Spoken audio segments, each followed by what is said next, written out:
Okay, hi, can everyone hear me? Can, right? I hope, yep, thanks. So hi everyone, so welcome. This is our first tutorial for CS3230. So before we begin with the tutorial proper, I'll just give a quick introduction about myself and maybe a bit about the module and how I run the tutorials. Okay, so you guys are in tutorial 01. It's Monday 11 a.m. tutorial. It's literally the first tutorial of the entire week. So yep. So okay, I started recording. And a little bit about myself, you can call me, my name is Christian. You can call me Christian, Chris, whatever you like. I don't really mind. And yeah, so this is how I look like with short hair. So in case like I cut my hair in the middle of semester, just please recognize me. Okay. And so I'm currently a year 4 CS student, and I have several modules I've taken. I've taken a lot of random CS modules that I just call them unfocused areas. I primarily study modules in algorithms and theory and programming languages. In the past, I tried artificial intelligence. I finished the focus area, but I am not as keen as I was when I was starting out. So I guess that's why it's crossed out over here. Can talk about it if you want outside class. But anyway, so this is my second time teaching CS3230. Last time I was teaching it as well. It was fully online last time. So I think it's just going to be a repeat of like whatever I did last time, and I'll try to improve it for this time based on whatever things that might have not gone very well last time. Okay, so some of the hobbies I do, I play yo-yo. I randomly explore Kinokuniya, like you see in this picture was taken in Kinokuniya. I used to swim before COVID hit, so these are some of the things I do. I recently started playing Genshin Impact during the December holidays, so if you play that, we can talk about it as well. Okay, so that's a little bit about me. And a little expectation for my tutorials, right? So today is the first online class. And if you're okay, and I would appreciate just to, if you can turn on your cam just for the first class. So I just know how you guys look like, you know, it's a bit sad if I don't really know how you guys look by the end of the sem. We could be passing by each other and I just don't know how you look like. So if you're willing to, I'll just appreciate just this one time. Otherwise, for future tutorial, it's fine that you don't do it, okay? So thanks a lot for those who turn on. Appreciate it. So a little bit about like when I'll start. I'll try to start like a minute or 2 minutes after the hour mark. Okay. And I'll try to finish around like maybe 7 minutes before the hour mark. Okay. One thing I have to say, disclaimer first, last semester, I often overrun the tutorial. Like I put a lot of details to my slides, but because of that, there's a lot of like possibility of me overrunning. So I'm trying to improve on that this semester. But at least you guys are the online class. So if you have to go, you can go, but it will continue being recorded, okay? And if you are not coming to class, I also appreciate if you drop me a text if you are late so that I know like the participants list, okay? So I can monitor the participants list, okay? So thanks a lot. So again, like how I run my tutorials is I use slides a lot. So I prepare my own slides. And in fact, this sem I'm actually in charge of like releasing the tutorials. So what the answers you see given to the cohort is actually like a shorter version of my slides. Okay, so I make it shorter just so that it's more appropriate to distribute to the cohort. But generally, like what you see released to the cohort is like something I've made myself, or like based on like the past iterations. So if you have any questions about it or any complaints, you can just tell me directly. I'll upload the slides, like the one that I use in tutorials, in like my own sharing folder, and you can find the link over here, which I'll also send it to the tutorial Telegram group later. Okay, so one thing I want to emphasize is that if you are lost during tutorial, please stop me. Your learning is important, and so you can in Zoom you can like either raise hand or just speak up and stop me, or just shout something out in the chat. Okay, I monitor the chat, so last time I think I monitored it pretty decently. Yeah, so do stop me if you're lost. And again, like my goal is to try to make you understand the material better, right? Because in the exams, I cannot help you take the exams. You have to do it yourself. Okay, so stop me if you're lost. Right? About the recording, I will record this tutorial. I actually teach this tutorial online and the face-to-face one on Wednesday. So this will be like, this recording will be used for the Wednesday face-to-face one as well. And I'll provide the links in the sharing folder. Okay, so these are the expectations. a little bit about like how I will handle the outside class hours, please contact me via Telegram. No need to email me whatsoever, unless it's like, I'll tell you if I need you to email me, maybe because like it's MC for class attendance or something. So please contact me via Telegram. I reply fastest there. I'll give my contact shortly if you don't know it. So one thing I want to say is that I'm not in charge of the assignments. So Prof. Warud is the one who's handling the assignments. So I might have not seen the question sometimes. So if you're asking me something about the assignments, please just give as much info as possible. Like best if you just screenshot the entire question to me and so I know what you're talking about. Okay.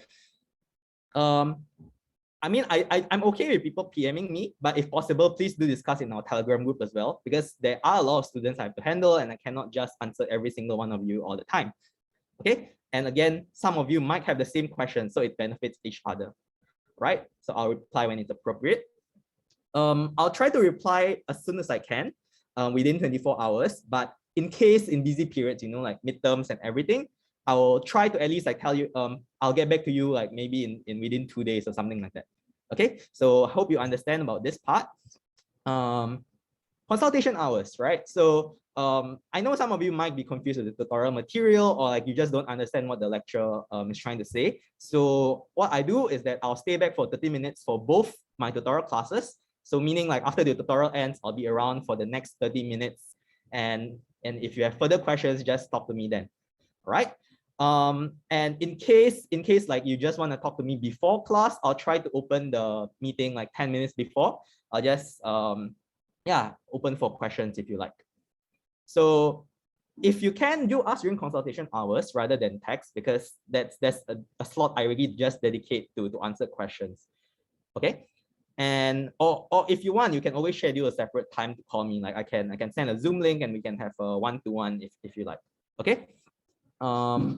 Okay, so if you are not in our Telegram group yet, please message me at this Telegram contact. I'll add you to the group shortly. If you haven't seen my email, please do have a look at it. And I did send out a form that I would like you to fill up if that's okay. I will keep this slide for maybe like 10 more seconds. Here we are. Yeah, 10 more seconds, 10 to 15 more seconds. I think a couple of you here are not in the group yet. So 1 second, yeah.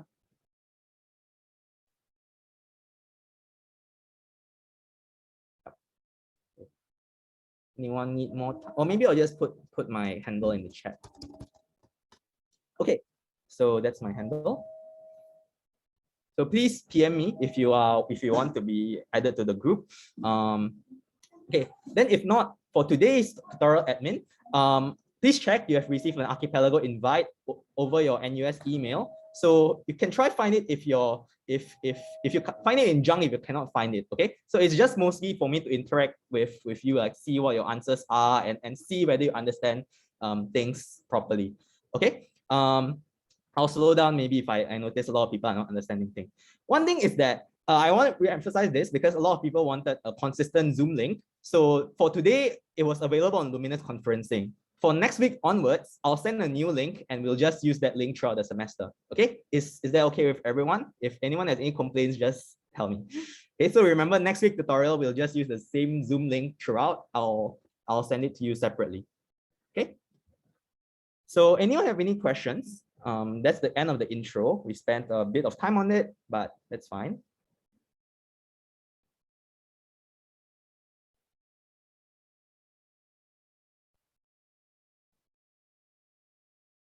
Okay, if there's any question, just PM me over chat or something like that. So, all right, then now let's begin the tutorial proper. So today we'll be talking about lower bounds and asymptotic analysis. And so here's the table of contents, like what I plan to do for today. I'll do a bit of a recap when it's appropriate, but otherwise the questions will progress this way. Question 6 is finally advanced a little bit because I think it falls in the same category as these two. Okay, so this is how I'll run the tutorial for today. Hopefully we don't like overrun or anything like that. Okay, so I'll do a quick recap of the adversary argument. Okay, so the context, right? So I think not a lot of people typically think of algorithms in this way, right? But here's one way you can view it. So you have an algorithm and you have an input, right? So the algorithm, the goal of the algorithm is to try and come up with a certain answer. Like based on the input you give, you want to output something, right? That's what a lot of functions do, right? So what the algorithm can do is to ask questions to the input to gain more information about the input before it can answer something, right? So like maybe the algorithm asks the input, hey, is the number you hold more than 5? Okay, then the input will say, okay, no, it's not more than 5. Okay, maybe the program is like trying to guess the number. Okay, so then the algorithm will ask, okay, is it less than 3? Okay, then input will say yes. All right. So at this point, the algorithm knows two facts. It is not more than 5, but it is less than 3. Okay. The question that we are interested in is that at this point, can the algorithm give any concrete answer? Okay. The setting is a bit vague, but let's just assume it's something like guessing a number, right? But hopefully you can see that with just these two information, it's too scarce. Like any answer, like I can say 0, I can say 1, I can say 2, it can be correct, but it might not actually be the actual correct answer. Sorry, let me repeat that. So it can be 1, it can be 2, it can be 0 based on the algorithm information that it has. Okay, it is consistent with these two facts, but it might not be the actual correct answer. It might not be the input is truly is. Okay, so this is the context of the adversary argument. So the idea is that in adversary argument, your algorithm will ask questions to the input, but if you try to ask too few questions, you don't have enough information, and it makes it impossible to correctly come up with an answer all the time. The key here is all the time. Okay, you can be correct occasionally, right? If you make random guesses, chances are there is a non-zero chance you are correct, but you cannot be guaranteed that you know the answer all the time. Okay, if you ask too few questions. There is a rigorous example in the lecture about sorting low bounds. You can check that out as well. But some analogy, right? So this was something new to me last semester. So I tried to come up with analogies where you imagine, right, if you're taking a test in the module, you should ask the prof like, hey, what is being tested? Like you have to ask enough information to the prof for you to be sure what is being tested, right? Or maybe like another thing that happened to me is that you're guessing a friend's grade after the results are released, right? You don't want to be explicit, but you want to guess your friend's grade. And in fact, like this is something that happened to me last year. Someone was like very optimistic. He was asking me, hey, do you get 40 out of 40 full marks? I was like, no, I didn't. Then he tried guessing some more, like, is it 36? No, like, no, it's not 36. Then he was like, well, I was a bit annoyed, honestly, but never mind. Like he just tries to get information from me. Tries to get information from me, and I so in a sense, like he is the algorithm trying to figure something out, and I'm here being the input or the adversary in this case. I want him to not find out about my answers, or like to never be certain of what the actual answer is. Okay, so at this point, again, as I said, right, with just these two information, not 40 and not 36, then he wouldn't have known the exact answer. He wouldn't have known the exact answer to be correct at all times. Okay, so so the idea of adversary argument is that as the adversary, I want to always keep a list of more than 2 answers. This list of more than 2 answers should be consistent with whatever I tell the algorithm, right? So for example, I maintain a list of like, it says 31 and 38. It is consistent because it's not 40, it's not 36. Okay, but by holding these 2 answers at all times, the algorithm can never be certain of what the answer actually is. Okay, so this is the adversary argument in a sense, right? In a sense. So anyone have any questions? So that is what I want to talk about for the intro of adversary argument. So here we have the first question of the day. So the context is that you're given an unsorted array and you want to find, like, basically do a search whether a certain number exists. And here's the assumption. The assumption is that it's a comparison model, and each comparison will return like less or more than or equal to between the one you are searching, the X is the one that you are searching, and an element of the A. Okay, so we want to know what is the lower bound on the number of comparisons.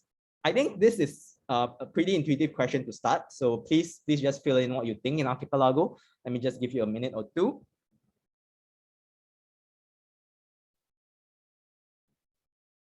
Okay, like 16.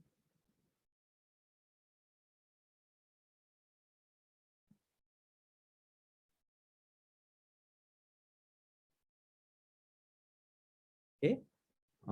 So in the interest of time, I'll just go on because we have several other questions in the future, and I think all of you got it right. It's oh, I have an example. Okay, sorry, I should have shown the example, but anyway, so basically the goal of the algorithm, as I say, is that maybe you're searching element 24 in the array A, right? So if you find it, you return the index. You return the index, which is 6. Okay, and otherwise, if you cannot find it, like 100 is not in this array over here, you return -1 because you couldn't find anything. Okay, so all of you got it right. The lower bound is indeed n, but let's try to like argue it formally. I think most of you probably have the intuition, right? If you try, like the worst case ever is for you to actually just search the entire array and you cannot find the answer, right? That's the intuition to have. But to formally argue it, we say the adversary argument, right? So we model a comparison as a relationship between two numbers. Like, is it less than, or is it more than, or is it equal? Okay. So to argue it formally, let's assume, right, the lower bound is not n, right? Let's say there can exist an algorithm that only takes n-1 comparisons, and it becomes sure of the answer. It can always tell you the correct answer all the time with just n-1 comparisons. We will derive a contradiction based on this, okay? So let's say we only know the relationship between x, this element 100, and at most n-1 elements. So it will not check with at least one of the entries, right? With one of the entry. So like, let's say this element at index 5 is not being checked. So here, like a new adversary has appeared. Like he just wants to screw you up. Okay, he wants to screw the algorithm up. And what it tries to do is that it will create two arrays that are almost identical to the array A over here. But for the array B, like arrays B and C, for the array B, it sets this element to 100 and it sets this element to 9. So one by right should give you the correct answer, and the other one should give you like, sorry, let me say that again. So for this array, it should return 5 because you found where the element is. And for the other one, it cannot find it, so it should return -1. So basically, if there exists an algorithm where it compares these two things and can be sure of the answer, then they should output the same thing. Okay, what I mean is that it only sees the red parts over here, right? So it cannot differentiate between the two arrays. To the algorithm, array B and C look the same. So it will always output the same thing, right? This is what the algorithm does, right? But what we want is that the algorithm should correctly give two different answers. Okay, so I hope you can somewhat see a contradiction here, because what the algorithm behaves is that it always returns the same answer for these two inputs. But in reality, what a correct algorithm should do is to give two different answers for B and C. This is where we have a contradiction. Okay, so I hope that is clear enough, but if it's not, please do ask in the chat or something. Okay, so this is just how to like try and formally argue about the lower bound. Okay. Okay, I know that was a bit fast, but because I think a lot of the newer things interesting things are in the rest of the tutorial. Okay, so today so the next thing I'd like to talk about is something we call a decision tree. Okay, so decision tree is something I think is not gone through by prof in lecture, but I'll just try and explain it in tutorial because we need some of the questions with this. Okay, so decision tree is kind of like a tree-like model where you decide like whether an answer is yes or no, and decide on some information. Okay, a node in the tree is a comparison. Like imagine it's a comparison. Like maybe here you can see pretty much if it's in this class and yes, and speaking right now, that's me, right? A branch is the outcome. So either the questions are yes, answers to yes, or the answer to no. Okay, a leaf is a label. Leaf is a label in the sense that it is the answer that you conclude. So at each step, you ask some questions, right? You ask whether it's in this class, In the next step, you ask whether the person is speaking. And once you have these two information, you decide that, okay, so now that I know the answer to these two questions, here is what I think it is. Here is what I think the answer should be. Okay, so this is kind of like modeling how the algorithm will behave after it is answering some questions. Notice how like it's somewhat similar to the adversary argument, like asking questions, replying, and so on.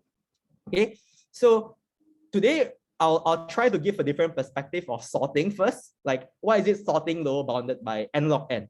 Okay, so sorting decision trees. So let's suppose, right? Let's suppose we are trying to sort 9, 4, 6. So how can, I mean, to us, right? We just eyeball this. We know this is going to be 4, 6, 9, right? But what will the algorithm formally try to do? So the algorithm will ask questions where like it compares elements at indexes, like at index 1 versus at index 2. Should it be less than or is it more than? Assume for now it's distinct elements, right? So this is what the tree means. Here 1 versus 2 means I'm comparing element 9 and element 4. If I go to the left means that the algorithm, the input says 9 is less than 4. The going to the right means it's 9 is more than 4. Okay, so let's just slowly go through this. So if you compare index 1 and index 2, obviously 9 is greater than 4. So the algorithm will say just that. Then it will go to the next comparison. It will try to check. The algorithm will check, oh, what about the element at index 1 versus at index 3? Okay, it says the input will then say, okay, 9 is greater than 6. So you go to this bunch over here. And then what about the element at index 2 versus at index 3? Okay, now our input will say, okay, 4 is less than 6. So with this information, the algorithm concludes that the indices must appear in this order. The index 2 appears first, index 3 appears second, and index 1 appears last. Okay, so with this tree information, with this tree comparison, it is able to complete the sorting. Okay, so as you can see over here, it's correctly sorted to 4, 6, 9. Okay, all this hard work that we see is kind of like how the algorithm perceives the input and how it makes decision to output the sorted array. Okay, so as I said, the decision tree will model the execution of like a comparison sorting algorithm. Okay, so for different, there's always different trees. Like for, is it similar to tree sort? I'm not sure what you mean by tree sort. So maybe you can tell that to me, but let me just go on for a bit. So so one tree for each end. So like here is the tree for just 3 elements. For if we just have 3 elements, this is what the tree looks like. If maybe there's like 5 elements or 6 elements, right? The tree will look a bit differently. So you can view the algorithm as kind of like always splitting whenever a comparison is made. Okay, so it will say like, okay, once I go right, I'll never ever ask these questions anymore, or I'll never ever come to this conclusion. Okay, so the question being asked is that is it similar to tree sort? Creating a balanced binary search tree, the elements will get sorted and takes O(n) log n.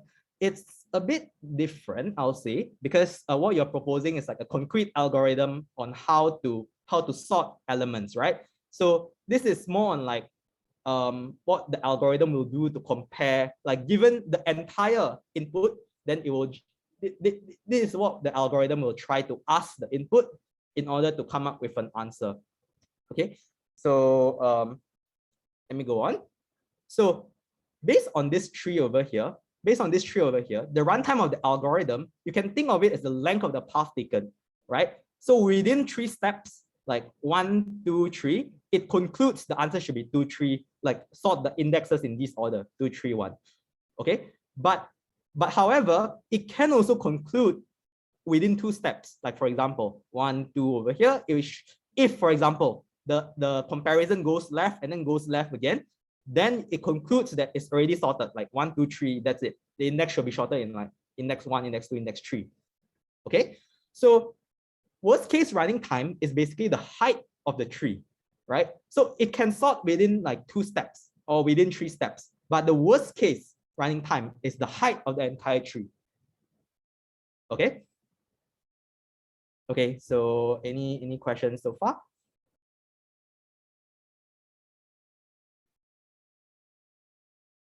Okay, so let me just go on. So that is just like the introduction to the decision tree. So let's try now to prove that decision tree can sort n elements and it must have height at least n log n. Notice if I say the height is at least n log n, it also implies that the worst case running time of any correct sorting algorithm should be at least n log n.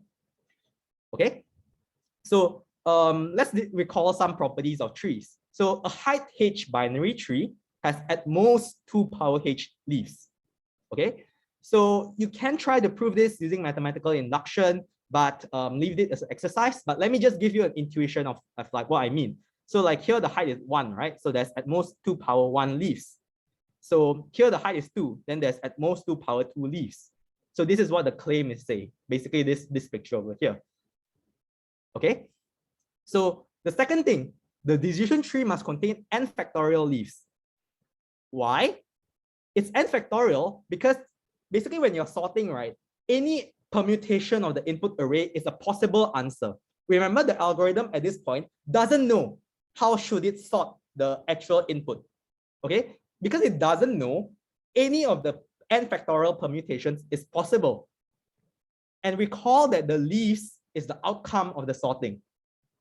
Okay, the leaves is the outcome of the sorting, so there must be n factorial permutations implying n factorial leaves. So this is what the claim is saying. Anybody confused here? Because this requires understanding what a leaf in the decision tree is. Or like why there's n factorial permutation.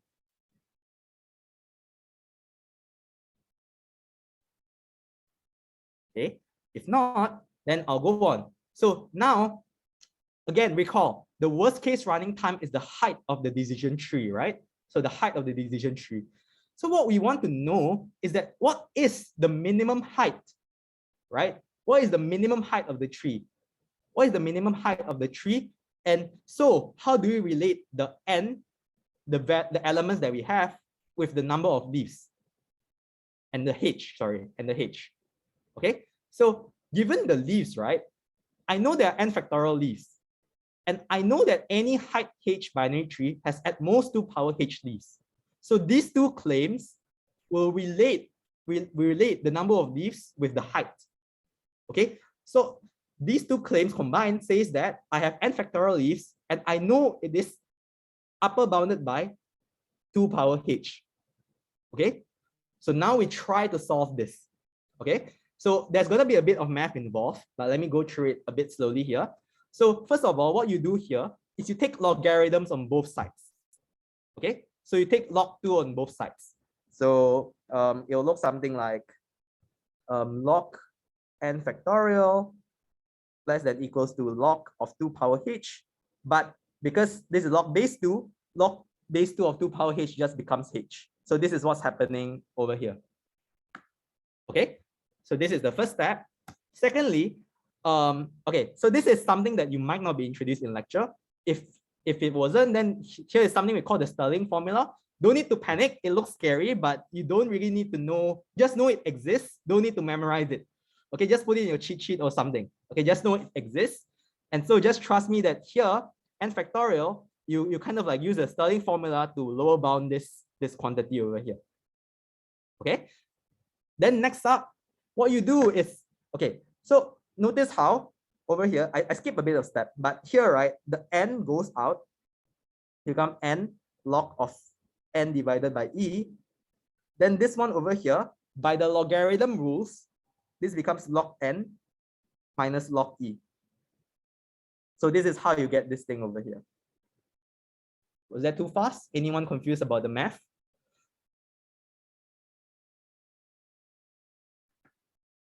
Okay, so since we conclude that the height is at least n log n minus n log e, then it becomes like omega n log n. Okay, because this is a constant. The e is a constant. This is like the Euler's number. Okay, so this is an alternative way to prove that the height is at least n log n. Okay, so the next question we have for today is, this time it's same as before, but we know the array is sorted, right? The array is sorted. So So for example, the lower bound is 2, right? Because for example, you can check whether the number is 7. You can check in the center. Then if it's equal, then you conclude the answer is 2. Okay, so we have a sorted array. Remember, we want to return the index if it exists and return negative 1 if it doesn't. Okay, so we are comparing value here. So for example, if I know the number is actually 7, if it's equal to 7, I say it's an index 2. Otherwise, if it says it's less than, you just compare with the left side. Okay, something like this.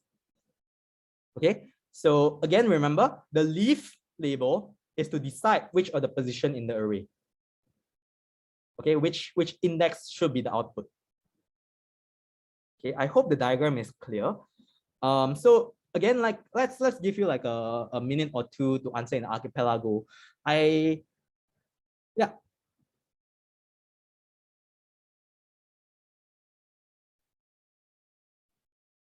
Yeah, so a lot of people has filled in already.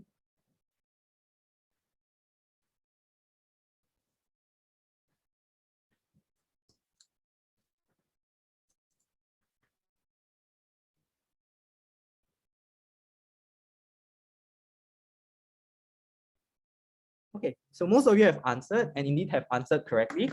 So I'll just go on in the interest of time. Do we take, okay, so there's a question in the chat. Do we take one-based indexing for this module? So that's a good question. So like throughout tutorial, I have been assuming one-based indexing. So I think there's no proper convention of which indexing base to take. If you're unsure, please do ask. But yeah, if you're unsure, please do ask. But if you're writing an answer, just be clear like which base indexing you are using. Okay, so this is one thing that I'm a bit sketchy about also, because different profs have different preference. So we haven't actually agreed which indexing to use. This is just in the past semester, we use one base indexing.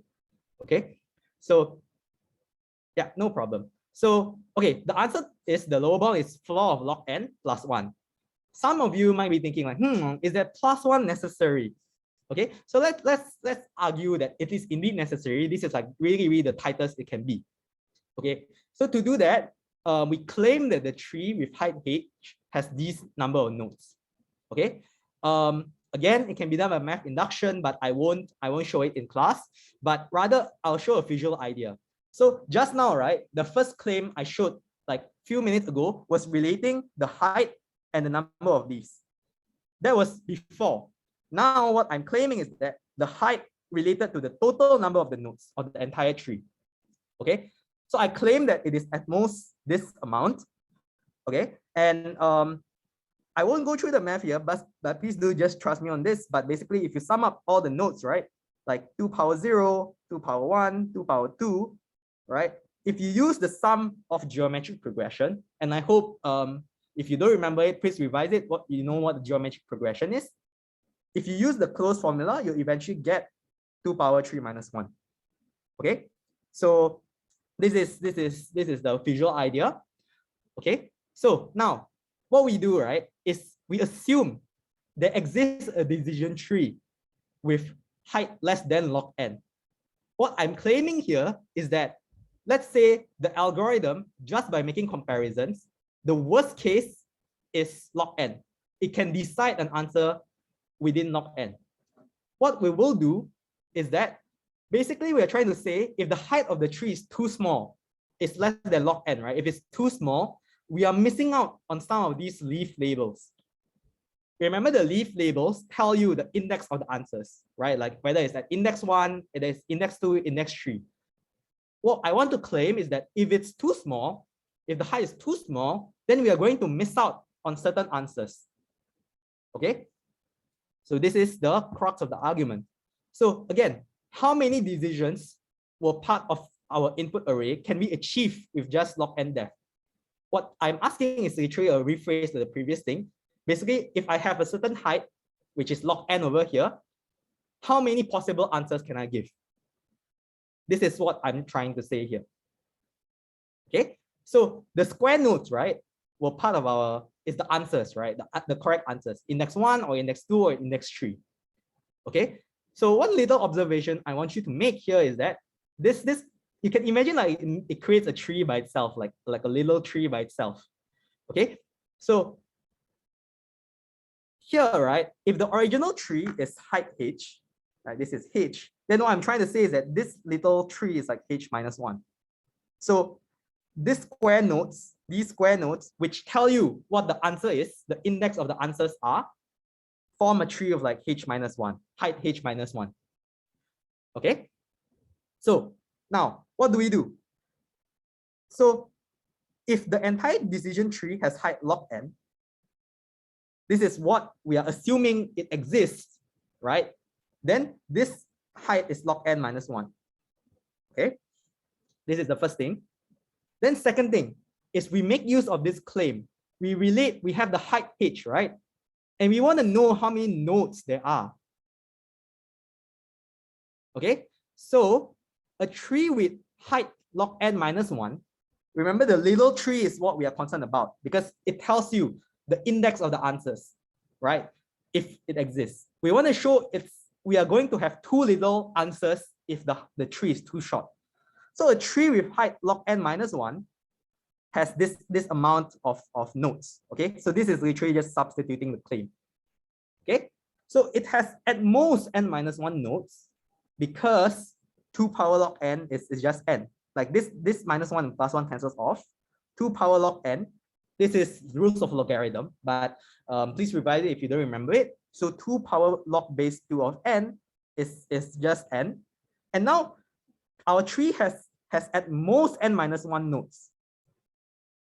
Okay, our tree has at most n minus 1 nodes. If our tree is this height is too short, it has at most n minus 1 nodes. What does it mean?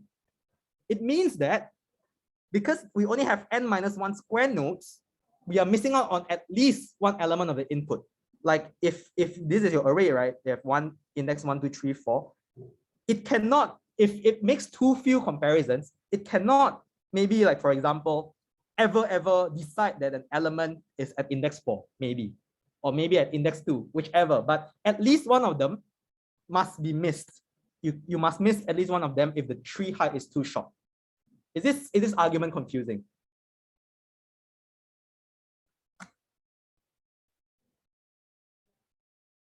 Okay. So this is why the lower bound is log n plus 1. Why that plus 1 is important. Okay. Okay.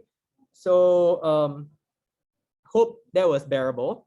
So next question is something related to coconuts. So what we have in the context is that yes, this person Ali has 81 coconuts, right? But the thing is, everyone is the same weight. What about the floor?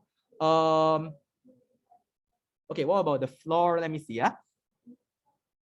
4 log n plus 1. I believe if you just substitute this claim, I think I might have been sloppy when I was verifying the slides, but I believe if you just put floor here, it's the same thing. Like you'll eventually come up with the same conclusion. But how about I get back to you on this after class? I'll think about it more after class. Okay, thank you. Yep. Okay, so let me go on to the Ali having like 81 coconuts. Everyone is the same weight, right? So except for which one which is heavier. So he does not know which is the heavier coconut. So our goal here is to find the heavier coconut. Okay, so thing is, right, this guy, we have a balance scale, but which tells you like whether it's equal, or one is heavier or one is lighter. Okay, so you'll charge Ali $1 for each use of the scale. So what is the maximum amount of money that Ali has to pay to guarantee that he can find the heaviest coconut? So it's just a cheap way of asking like how many comparisons of the coconuts do you need so that Ali can be sure which one is the heaviest coconut. Okay. So options 3, 4, and 5, and 6. But in interest of time, let me just go on with like the solution. Okay. So here's an intuition, right? Let's say we only have 3 coconuts. So we try to build from smaller examples first. So let's say we just have 3 coconuts. How do you know which one is the heavier coconut? Okay. So how do you know which one is the heavier coconut? Well, what you can do is that you just need to balance 2 of them, right? Let's say I choose A and B. I choose A and B. if they are equal, like here it's obviously equal, then I know that the other one we didn't even touch is the heavier coconut, right? So, but let's say for example, like the one we anyhow choose is like the coconut B and C, like we are comparing this versus this. Well, if we compare these two, then we know that this guy is gonna like tip on one end of the scale, right? So this is the bigger coconut. Okay, so this is the heavier coconut. So this is the intuition that I want you to have. But now, what if we have bigger examples? Let's say we have 9 coconuts. Okay, if we have 9 coconuts, an idea we can do is to divide it into 3 equal piles, right? Remember, because everyone has the same weight except for one of them. Okay, so divide it into 3 equal piles, then do actually the same thing. Same thing. You take any two, pile A and pile B, right? Then if they are equal, you know the third pile has to contain the heavier coconut somewhere. We don't know which one yet, but we know it's one of these 3. You know, it's one of these 3. So what we do is that once we know that this pile is the one containing the heavier coconut, then we recurse on this pile over here. We repeat the same thing. Okay, same as before. Like let's say if you're comparing these 2 piles, then you know that this one is the heavier one. So you will recurse on this heavier pile. Okay, I hope you kind of like see where the argument is going. And if you just like look at the pattern, right? 81 is a very nice power of 3. Okay, so if 3 coconuts, you only need 1 weighting. With 9 coconuts, you need 2 weightings. And so like if you just follow the pattern, 81 coconuts requires 4 weightings. So in general, so maximum cost here is 4. With just 4 weightings, you can determine out of the 81 coconuts, where is the heavier one? Which one is the heavier one? Okay, so in general, you'll be log base 3 of n. Okay, maybe there's a flaw or ceiling somewhere, but here's the idea. It's important that it's base 3, by the way. So like I know like typically we use big O and everything, then the base doesn't matter anymore. But if you are giving like a very precise lower bound, you should take care of the base also. One of my past year midterms actually like gave this similar question, and if you answer like log base 2 of n, then you literally lost like 80% of the credit for that question. It was out of 10 marks, then they just straight away just give you 2 marks or something. Okay, so be aware of like what information you can get, okay, from the weightings. Okay, so okay, I'll skip this note over here because we are running out of time. But maybe just to give an idea, like to show that 4 is really optimal, you can assume like let's say it's possible with 3 comparisons. So which ternary, it will show that a ternary tree have at most 27 leaves, not enough to cover all possibilities. Okay, so we have like 10-ish minutes left. So let me try to like go to the next part. I hope to at least cover. Can we assume that we took base 3? So I received a question. Can we assume that we took base 3 as we are splitting into 3 groups each time? Yeah, if you're splitting to 3 groups, then it is indeed base 3. Yeah, log base 3. Yes, but you just be specific about it. Don't put LGN or something, but you have to be explicit with the numbers over there. Okay. Okay, so asymptotic analysis. This is something you covered hopefully in like 2040 and those kind of modules, but let me just go to like one slide. Like the intuition here is big O is an upper bound, right? Big O is an upper bound and omega is the lower bound. Okay, so there's theta, which is also the type bound. Okay, so how do you interpret the big O notation, right? So big O formally is saying that there exists a constant C, right? There exists a constant C. You can think of it as like tweaking the slope of Gn. Okay, you can imagine it's tweaking the slope of Gn, and there exists a constant N0, right? This is kind of like finding a start point such that this inequality holds. What this is trying to say is that big O means that your function can upper bound some other function like Gn over here, upper bounds Fn after a certain point. It doesn't have to be starting at 0. It can start anywhere as long as all that point forward onwards, it always upper bounds the function. Okay, so this is the big O formal definition, and that introduced in lecture is something new to you, perhaps. In 2040, we didn't talk about this thing. There's this thing, little o notation, little omega. So the analogy here is the big O is like the less than equals to, and the little o is the less than, the strict less than. So okay, so I won't compare this to because we don't have time. But so okay, maybe I'll just show an example. So something like n squared is big O of n squared. Okay, but n squared is not little o of n squared. So it has to strictly upper bound it. Okay, so it's not sufficient that they are like roughly equal. You have to strictly upper bound it. So something like n squared is little o of like maybe n cubed. Okay, so this is the idea of like little o and big O. Okay, so let me go on. Sorry, ignore all this. Here is an alternative definition of big O and little o. Okay, so this is the limit version, which can be useful. So if you take the ratio of the two functions, remember we want to claim that Fn is little o of Gn. So maybe an analogy is like n is little o of n squared, right? So if you take the ratio of the two, the limit from n to 10 to infinity should be 0. Okay?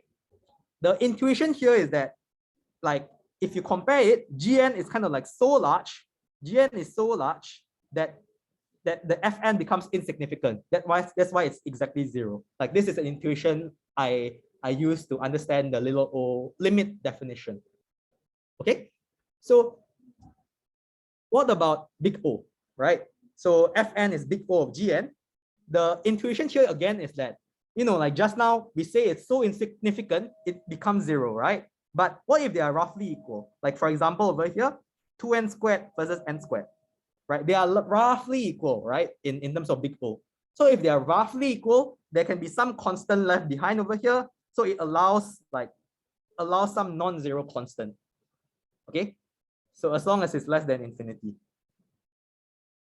Okay, if it's confusing, don't worry. Like just use the definition as if. Like here, I'm just giving an intuition which might help you understand or like remember it better.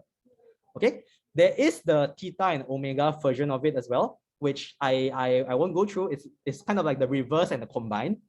Okay, and another thing I want to say is this L'Hopital rule. The L'Hopital rule says that it's useful to evaluate limits. So the limit of fx over gx is the same of evaluating the limits if you take differentiation on both sides, on both the numerator and denominator. This differentiation with respect to x. Okay, so this is the L'Hopital rule. I know this is info overload. Please bear with me a bit. So here is an example of usage of L'Hopital rule. I just want you to focus on this part.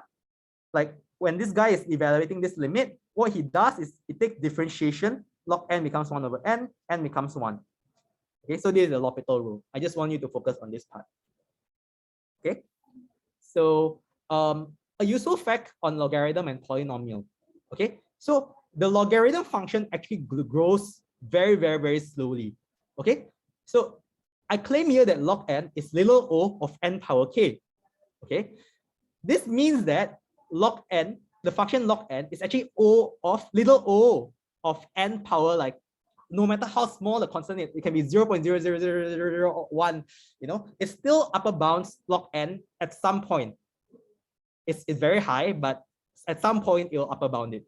Okay, I'll leave it as exercise to prove it, but this will be like, this can be a useful fact to know. Okay, so we're running out of time. So, but let me hopefully go through at least one question. So which of this following is true? We have the function fn equals to log n and gn equals to log base 10 of n. Actually, before that, do you have any questions about the definitions, the big O stuff? Because I think most of you should have gone through the big O definitions before. I just try to add new information, things that might be new to you. Okay. Okay. So which of the following is true? I'll no need to fill in archipelago. I think we don't have time for that anymore. But which of the following is true? So fn, gn, fn is log n and gn is log base 10 of n. So the answer to this is that it's theta. So it's theta, right? And the reason, the intuition behind this is that the change of base kind of like makes it about the same, right? They grow at around the same rate, okay? But if you want to prove it formally using the big theta definition, you can do so by the change of base rule, okay? So notice how log base 10 of n is equals to log base e of n over log base e of 10. This is the change of base rule, okay? So this log base 10 of n is gn. Okay, this is this thing over here. So you bring this over to the other side. So you get log base e of n equals to log base e of 10 times gn. Okay, hopefully you follow the math. This is okay. So this is what this thing is trying to say. Okay, because this is Fn, and Fn equals to ln 10 times Gn. And equality sign is well, if something is equal, then it's clearly upper bounded also. Okay, we abuse the inequality sign sometimes. Okay, so this is one side. Hopefully you understand this one side by the change of base rule. The other side is simply by the definition of logarithms. Like an intuition is that log base 10 of 10 is 1, right? But log base e of 10, if you plug in your calculator, you're gonna get like something 2.3. Okay, if you plug in ln 10, it's gonna be something like 2.3. So gn is upper bounded by fn. So what this is saying is that the function fn, you can find constants such that you can sandwich it. You can sandwich it using the function gn. And if you can sandwich it, then that's the definition of big theta. Like that's the intuition you might want to keep. Okay? Any questions about this? This is what I'm doing here is using math to show that Fn is theta of Gn using the definition of big theta. Okay? Way condensed version, but this is the definition. Okay? Okay. So it's 11:53. So I promised like around 7 minutes. So if you have to go, you can just go. Otherwise, this is recorded. Let me just finish the other two questions for those who are interested. Is that okay with you guys? Okay. Okay, so let's go. So okay, so the next question, right?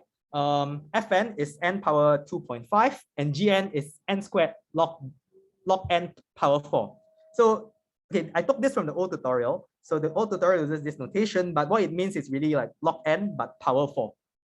Okay, so which of the following is true? Whether it's O, theta, or omega again, same thing. So the intuition here that I want you to keep is like, again, I told you just now, right? Log n is little o of any polynomial. No matter how small k is, it can be 0.00001. So see that this power 2, right, is the same. So what I do over here, I separate the 0.5 into 0.1, 0.1, 0.1, 0.1, then the log n power 4 into log n, log n, log n, log n. This is what I'm doing over here. So I do like a comparison between like, oh, this one versus this guy. I know that this is upper bounded, this is upper bounded, this is upper bounded, and this is upper bounded. This is the intuition that I use to understand this question.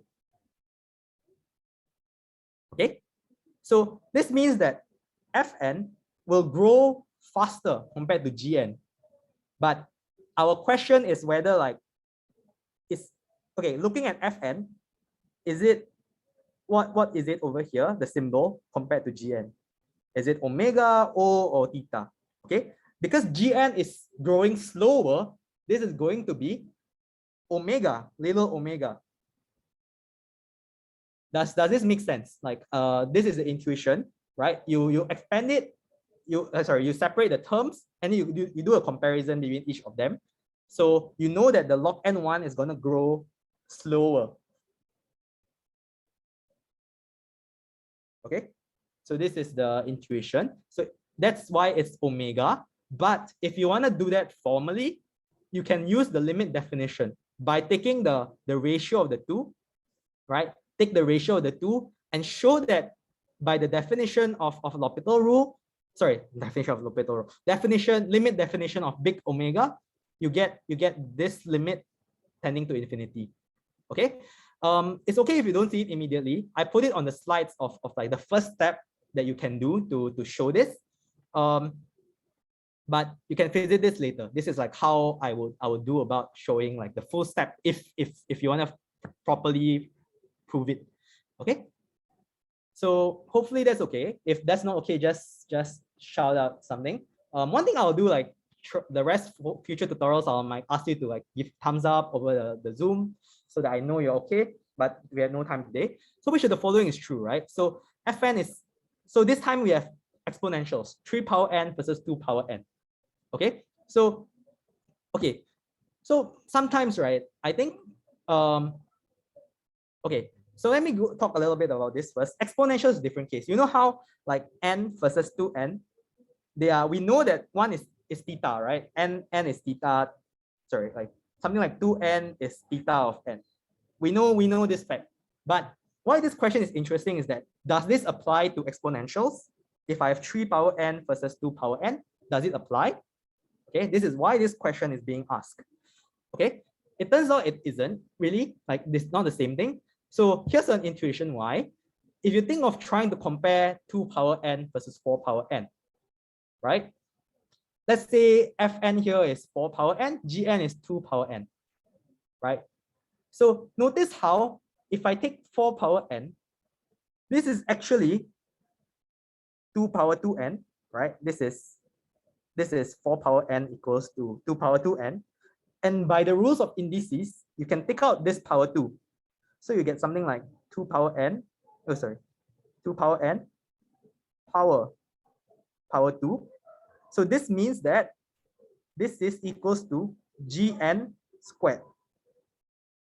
Okay, this is something like Gn squared. And hopefully it's not hard to see that Fn is omega Gn.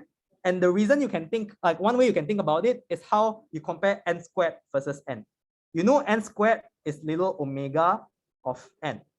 So in a similar fashion, 4 power n is equals to omega of 2 power n. Okay, maybe I'll rewrite this part.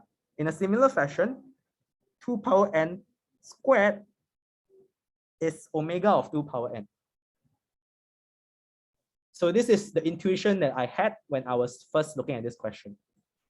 Okay, so you kind of like have a guess of what the answer it is. So you just want to prove it more rigorously why it is the case. Okay, and surprise, surprise, to do so, you can use the limit definition. So take the ratio of the two and evaluate the limit as n tends to infinity. Okay, so I think hopefully it's not hard to see that 1.5 power n, if n gets to infinity, is just gonna zoom all the way to infinity. Okay. Any questions about that? Because I know I kind of speed run the last two questions a bit, but I'm done for today's tutorial. Thanks a lot for staying back. If you have any questions, please let me know. Otherwise, that's the end of the tutorial for today. Thanks a lot for coming. Those who PM me over Telegram, I'll reply to you soon. But aside from that, now class is over. I'll stay back for like around half an hour or so and continue recording the session as well, if for those who are interested on hearing some of the other questions. Or you can request me to pause if you don't like it on video. Okay, so that's all for today's class. If you have any feedback, feel free to just like let me know. Maybe I'll set up like an anonymous form if that's better, so that I know how you think I can improve for future tutorials. Okay, and yep, that's the end of today's tutorial. I'll just stay back for the next half an hour or so. Okay, thanks a lot for coming today.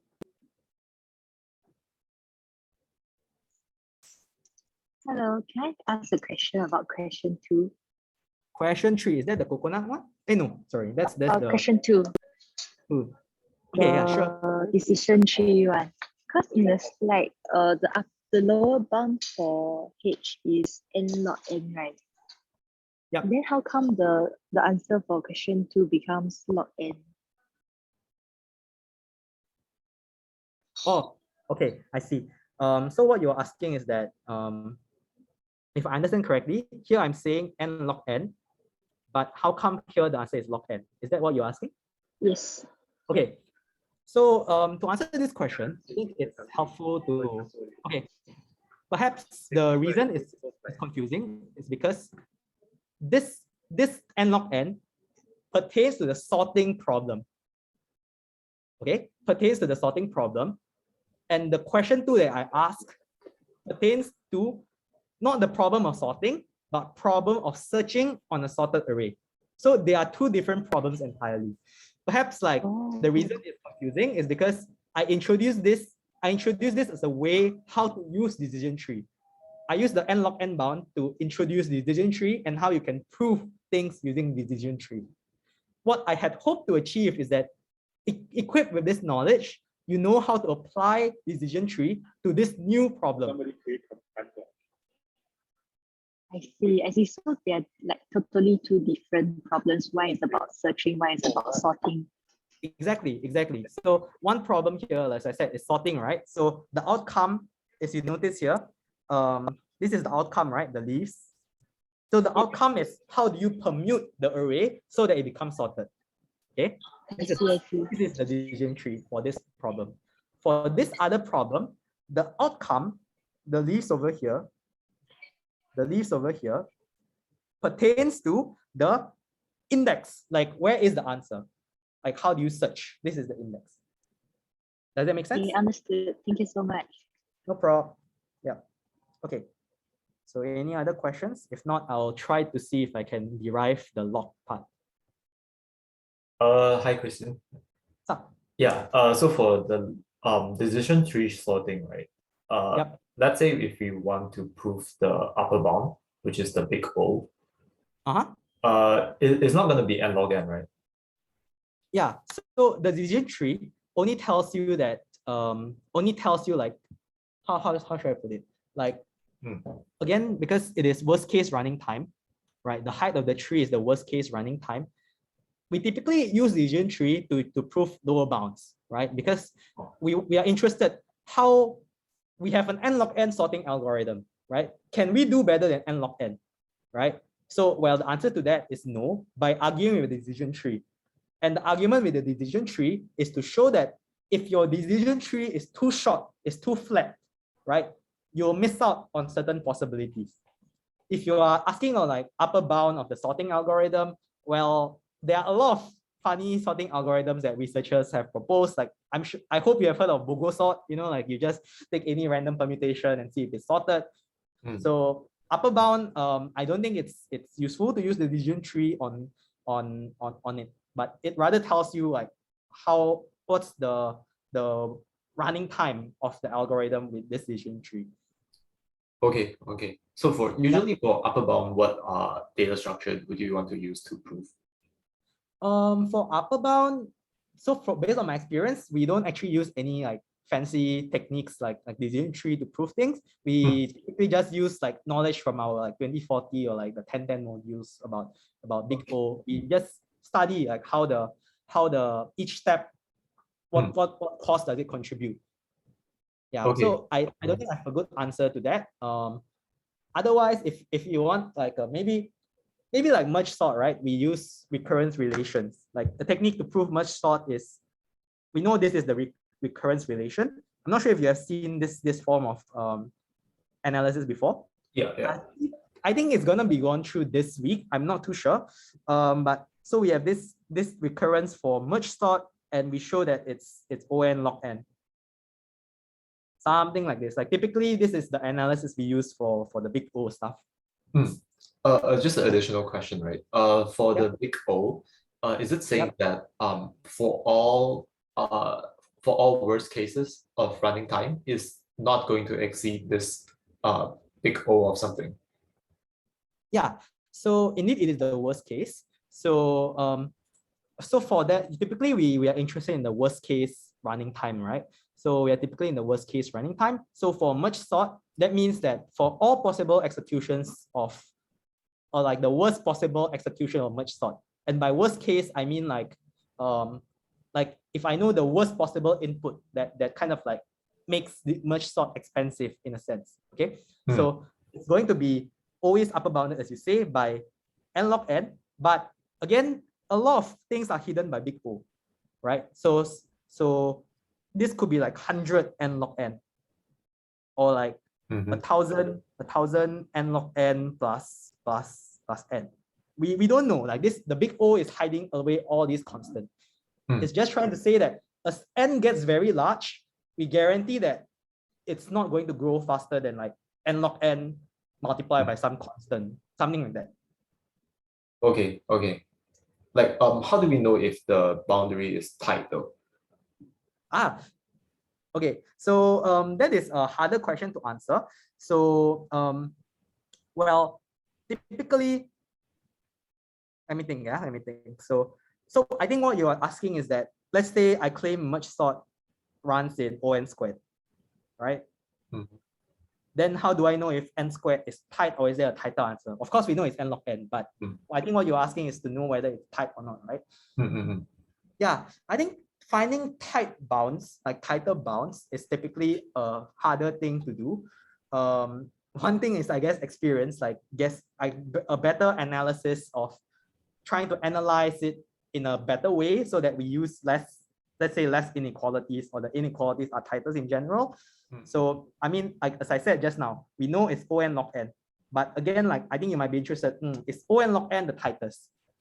I think what people try to do is that if they want to study n log n being the tightest, they try to see whether like some hypothesis holds, like O(n), if it's possible with O(n), and try to go from there. Basically, like, derive a contradiction in a sense.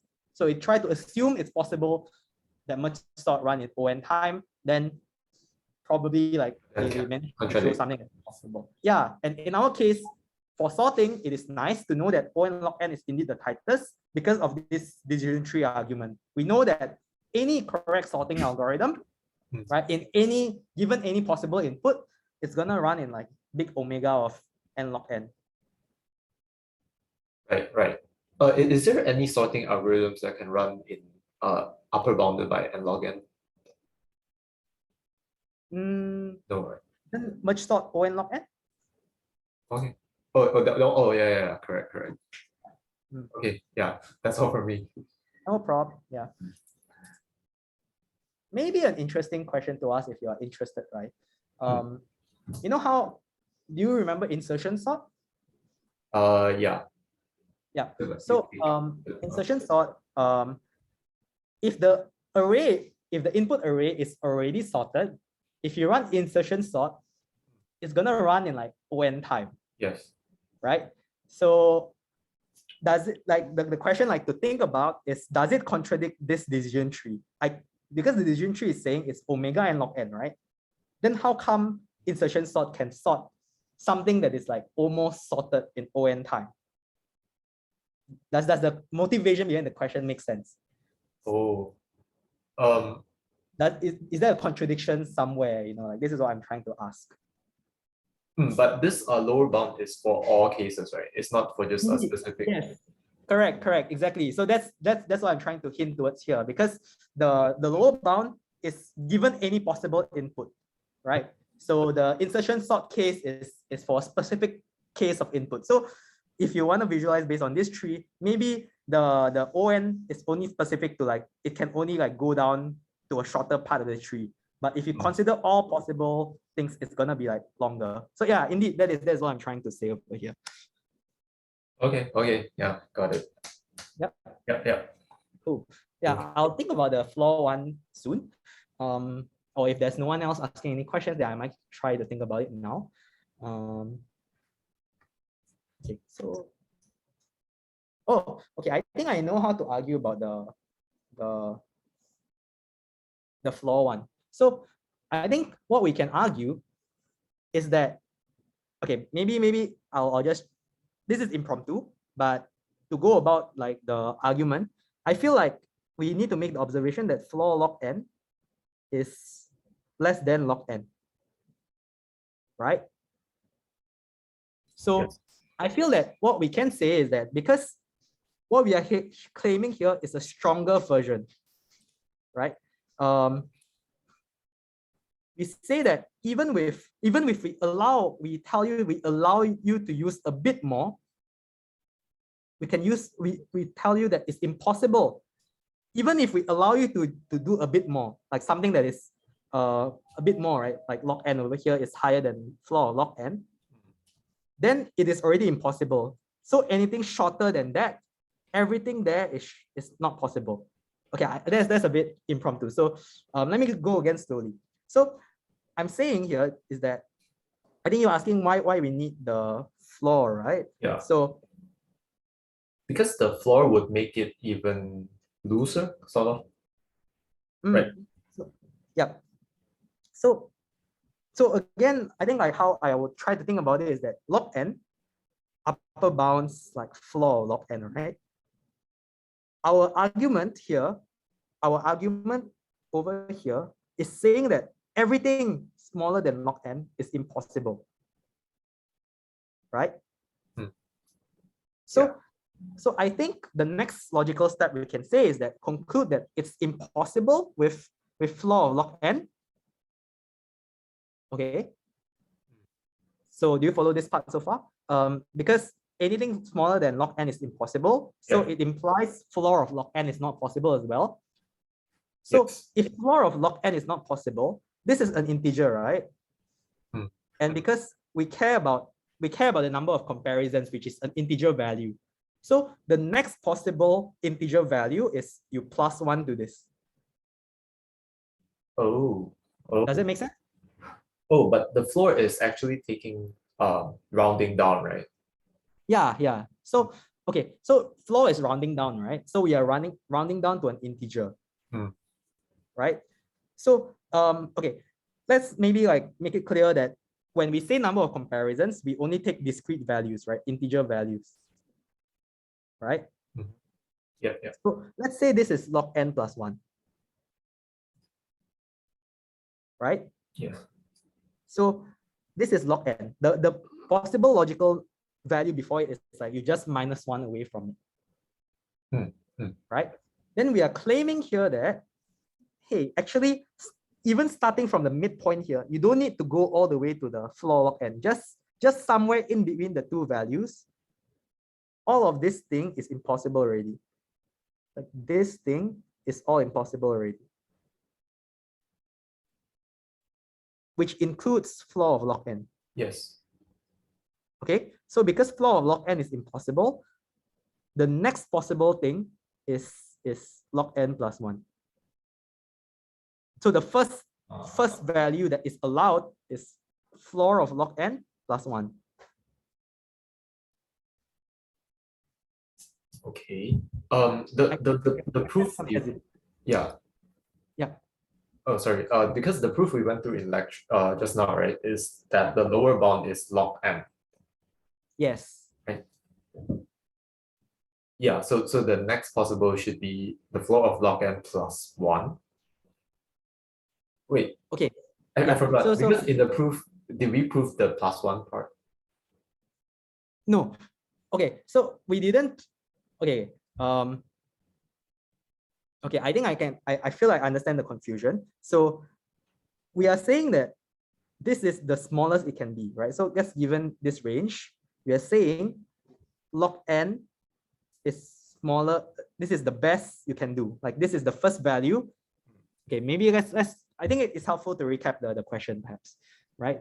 So we are interested on how many comparisons we need so that we can find a sorted answer in a sorted array, right? Yeah. So I claim that the lower bound is floor of log n plus 1. Okay, so that's the claim. So how we do it, at least how the nature of the proof is saying is that, okay, so I know that my claim is that this is the best I can do, right? This is the best I can do. Let's say, assume for contradiction, for the sake of contradiction, assume it's possible to use like one of these values, like something that is smaller than that, right? The choice of value that the past tutorial proposed is this value log n over here, right? We say that, okay, this is impossible because this point onwards, we will derive a contradiction if we use this point onwards.